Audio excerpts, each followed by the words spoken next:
President Trump is making good on his campaign trail promise to block the merger of AT&T and Time Warner, apparently in retribution for CNN's reporting on him. If the president is giving the Justice Department instructions to kill the $85.4 billion deal, that would be a violation of the traditional separation between the executive and the Justice Department. However, Trump has denied through his spokesman that he has even discussed the merger with his Attorney General Jeff Sessions or anyone else in authority at the Justice Department. He didn't need to. They got the message long ago. On the campaign trail in October 2016, Trump said, as an example of the power structure I'm fighting, AT&T is buying Time Warner and thus CNN, a deal we will not approve in my administration because it's too much concentration of power in too few hands. Trump was also critical during his campaign of the Obama administration's approval of the merger of Comcast with NBC Universal, which was done with numerous restrictions. Trump at that time lumped the Comcast deal with the AT&T move,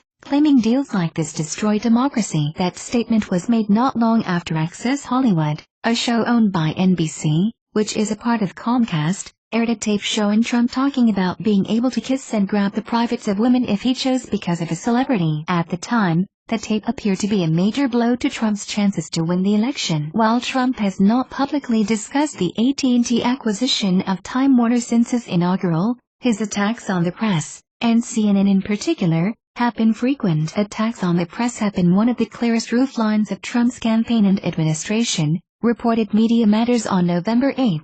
And no other outlet has been the subject of more vitriol than CNN. During a press conference in January, continues Media Matters, Trump shouted down correspondent Jim Acosta, yelling "You are fake news." He singled out the network and its journalists for vitriol, constantly attacking them for their tough reporting on his administration in interviews, at rallies, and on Twitter, often in particularly disturbing fashion. After weeks of negotiations during which the Justice Department reportedly offered to approve the deal if Time Warner's Turner Broadcasting, which owns CNN, would sell that division, or if AT&T sold DirecTV, which it acquired in a $49 billion merger, the government filed a lawsuit this afternoon following the close of the stock market. AT&T has already indicated it will fight the government in court over the deal because stopping it would be so unusual, and would clearly be about something beyond the acquisition itself. That was clear in their immediate reaction to the Justice filing today. Today's DOJ lawsuit is a radical and inexplicable departure from decades of antitrust precedent, AT&T General Counsel David McCarty said in a press release today. Vertical mergers like this one are routinely approved because they benefit consumers without removing any competitor from the market. We see no legitimate reason for our merger to be treated differently,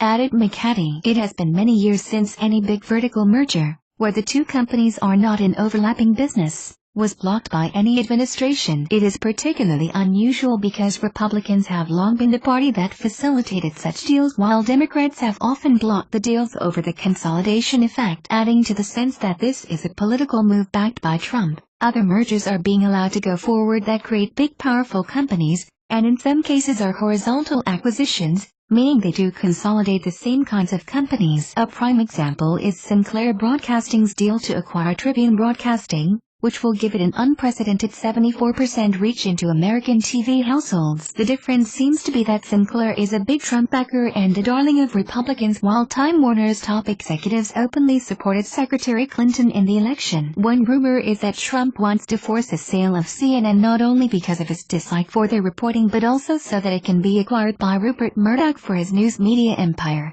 including Fox News, which openly support everything Trump does. While Murdoch is in talks to sell the Fox movie studio and Fox Broadcasting, he is keeping a firm grip on Fox News, Fox Sports and other assets, which would be a perfect new home for CNN, and possibly all of Turner Broadcasting, which includes TNT, TBS, Cartoon Network and other assets. Critics point out that the Trump administration is singing out Turner Broadcasting while ignoring the impact ownership of the Warner Brothers movie and TV studios, the giant HBO Cinemax pay TV services and other entertainment assets would have on the deal. In a way, the AT&T-TW deal is very different from what has been done before. In the past, entertainment companies, especially those that own the Big Six legacy Hollywood studios like Warner Brothers, have been acquired by other entertainment companies or those in related industries, as with Sony buying Columbia Pictures, or on occasion by large financial conglomerates that were diversifying, as OneGolf and Western bought Paramount. Combining the two companies would be particularly powerful because of the still uncertain rules surrounding streaming video to mobile devices, reports The Verge. Streaming video represents a lucrative opportunity for digital media companies, but the associated data charges can be expensive for consumers. In this case, AT&T is really beefing up its content portfolio so that it can be stronger as it competes with Verizon and new media players like Google, Apple, and Amazon. These are the new giants of American media and communications, all of which already have strong, if not monopoly positions, in their own industries, such as Google in Internet search. For that reason, the government's decision to demand AT&T sell off Turner Broadcasting makes it an easier deal to defend their decision to block the acquisition. Antitrust officials can make the case that AT&T can leverage Turner networks like TNT and Cartoon Network to gain a competitive edge over the other new media distributors. There would be a logical basis for demanding divestiture of programming assets to ensure that AT&T can't use its control of those assets to disadvantage its distribution competitors, such as a cable platform that competes with DirecTV.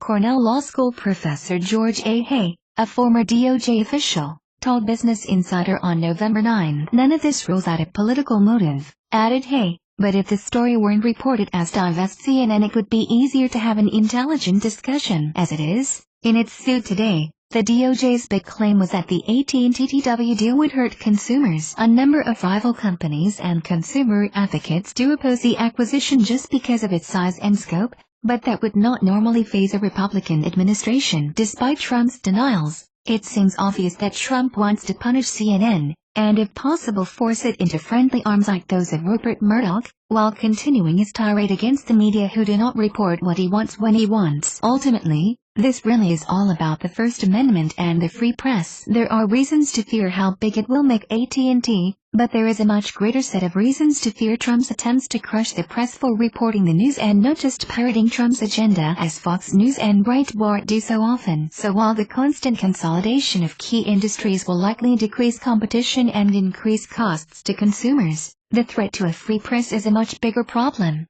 And Trump is a president who has made clear he has no regard for his critics like CNN, while he will bend backwards to help a company that is in his pocket like Sinclair Broadcasting. So when Trump says he has nothing to do with the DOJ lawsuit filed today, he is once again lying for his own benefit and profit.